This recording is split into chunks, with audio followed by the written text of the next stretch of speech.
So let's get started. The very first thing is you want to get about a pound of clay. Give or take. You do want to wedge it, even if it's pre-wedged. You want to wedge it because lumps and bumps and air bubbles can mess you up. So the first thing we're going to do is going to definitely start by centering it. Now I will fast forward through all of this when I post this video. But centering is always important.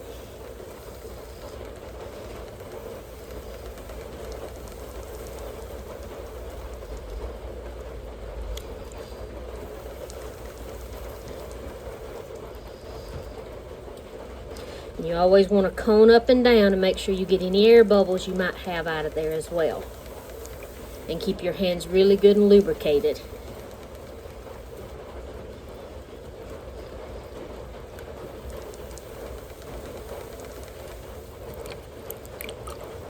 Alright, the next thing we're going to do is open this bad boy up.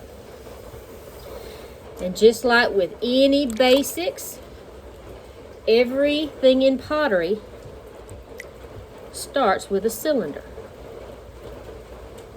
So we're going to pull it open,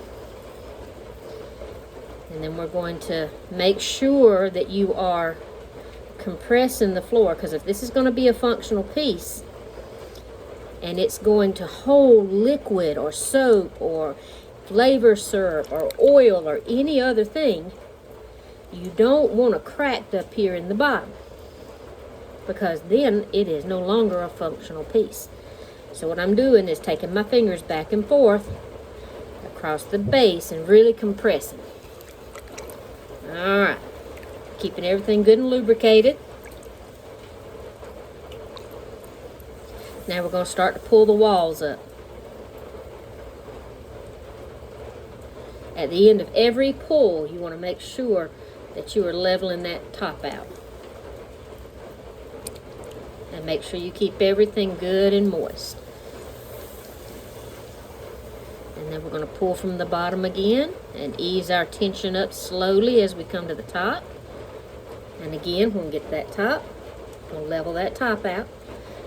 I do have a little bit of a wobble, but we'll pull that out here in a bit. Now I'm going to change my hand position. I'm going to go to the side. I always put my finger underneath to make me a lip so I can get a hold of that clay and pull it up.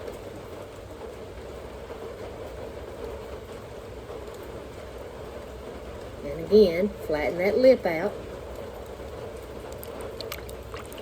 Put a little bit of water on the outside so that your hands slide over it. And I'm just going to kind of straighten the cylinder out a little bit with my hands. Still got quite a bit of thickness to that clay.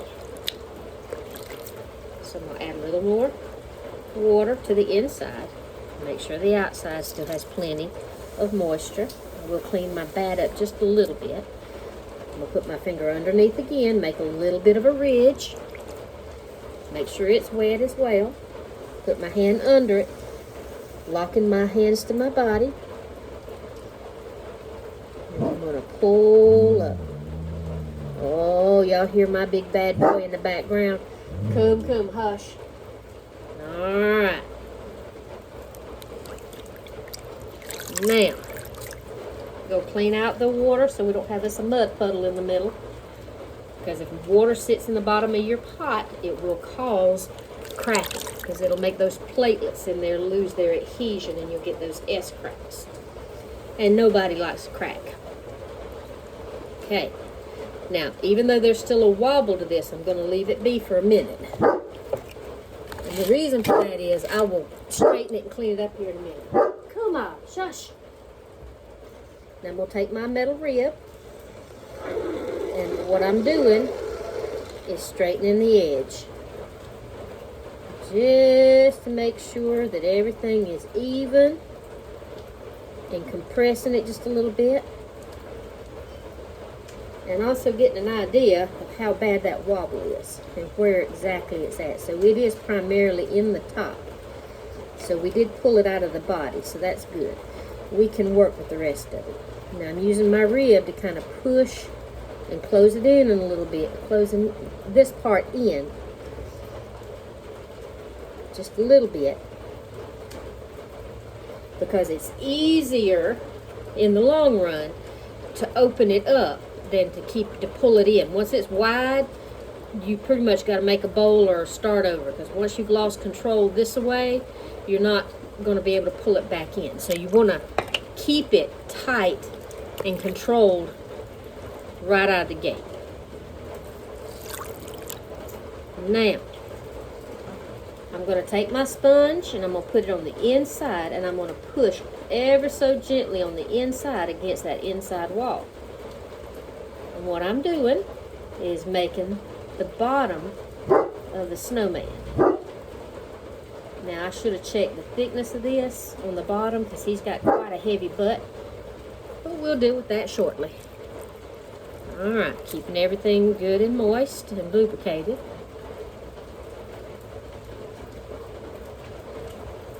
Then I'm going to close that up. You can see I'm doing 6 fingers. And I'm kind of pulling this in and up and closing, narrowing it up a little bit, slowly. You don't want to do this all at once, because if you do, this area is going to collapse on you and you're going to start over or cut it off, or it's just a pain in the doohoney. So, go slow and steady, just like the turtle. Now, when you are pulling it in, this is going to get thick. So you've got to make sure that as these get thick, I don't know if you can see if my hands is, you've got to pull that thickness back out of it. So from the inside, basically, I'm just pulling that up, just like I'm pulling the wall. And we just about got all the wobble out of it. Now, at this point, you could actually just turn this into a decorative vase. Okay, everything starts from a cylinder. You can start from a cylinder, and once you've got the basic shape of whatever you're wanting to make, you can pretty much, the limitation is only your imagination. Okay. Now, I'm going to pull this in just a wee bit more. Alright, now I'm going to come to the top, and I'm going to close the opening in quite a bit. I'm going to start moving it from the bottom and working it into a closure. Now, it's pretty thick now, so I'm going to kind of go here and pull it up. Now is a good time to get your needle tool and go ahead and take off that big chunk of unevenness, because now it's starting to throw the whole piece off. So you pull that off, put you some water back on that rim, flatten and compress that lip. Now we're going to start again. We're going to bring that up. Now before I get it too terribly small, I'm going to go ahead and put my fingers underneath, and you can kind of see what I'm doing, and I'm going to kind of bubble that out. So now we've got the snowman's head starting. Now I'm putting my finger here to remind myself on the inside where I can feel my finger and I know where to stop. Now, again, we're going to go from the bottom, and we're going to start bringing this top piece in to make that open a whole lot smaller. And the reason again for that is so that you can have either a pump or a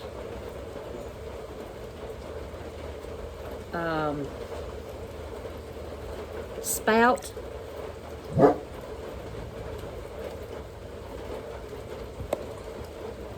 And what I'm doing is, again, when they push it in, remember you thicken that clay, so you have to pull it back out. So I'm thinning that clay so we don't have a big fat heavy top. We want it a little thick so that it'll support the spout or the pump top or whatever. And then just slowly work it in again. So I take a couple times of pushing it in, and then a couple times of thinning it out. Bring it in. And again, this is a slow process. You don't want to rush it. If you rush it, you will have a mess. So I'm going to go back to the bottom. I'm going to pull that in a little bit because that bottom was getting a little big. We all like big butts, but not that big. Alright, now going back and pulling that wall up. I'm going to start from the bottom of that curve, and I'm going to actually work the curve out and follow that curve so I can keep the shape. Again, bottom, so that I can also round it as I go, so we can get that snowman body out of it. Alright. Oops, a little more moisture there. See how it got a little wobbly on me? It will stick to your hands and give you a fit. Now, I have made these multiple times before in various different ways. This is a very basic body. You don't have to make a snowman out of it.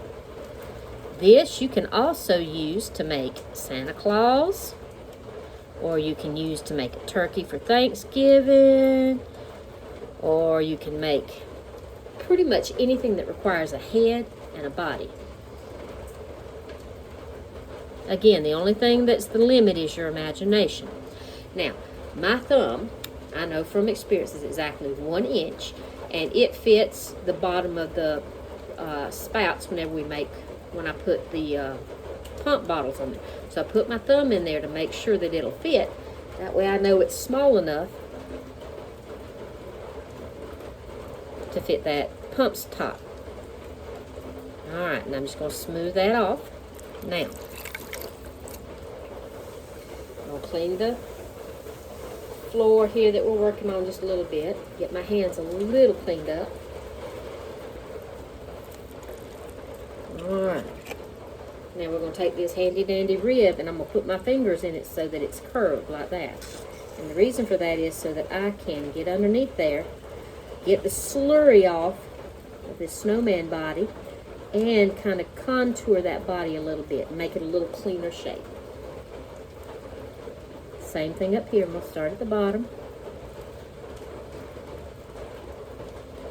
See, that's a lot of slurry right there. You don't want to leave that on because that will cause cracking.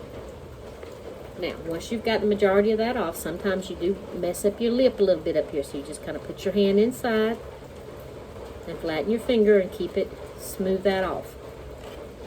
Now, there is too much clay down here.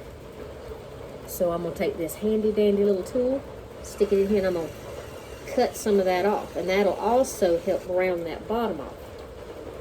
I did leave that a little thick. Hopefully it won't cause me any trouble in the kiln later. This has that nice little angle, so when you tilt it, it gives you a clean, almost circular. You can come in and get a little closer. I don't like to use that one too much because it'll also mess you up. I do have another little handy dandy one that you can get under there and really clean it up with. Got to be careful because you will cause yourself some mess right here. See how that's got that big thump under it, that big lump? So I'm going to aim for once it passes, I'm going to put that under there so I can catch it and get it off. Because then that makes it lumpy and bumpy and then it's not a pretty presentation. Alright, now, anytime you do any cutting and cleaning, you always want to make sure you have clean, smooth edges. So I squeeze my sponge out, dip it in water, squeeze it, and then I run it along the bottom. And I'm going to do it right here at the neck, and just right at the top to make sure there's no other issues. Now you've got your head and your body. Now, at this point, we have to wait just a little bit. Now, I am not known for being very patient. That's why I have a heat gun. I do put the setting on 800. And the reason for this is my slow-mo wheel way down. I'm just going to dry out the outside a little bit. That way I don't have to take this bat off, even though I could. I'm lazy. I want to be able to take this gently off and set it to the side and let it get to leather hard. Once it gets to leather hard, we'll come back and we'll start adding the decorative elements on the piece itself.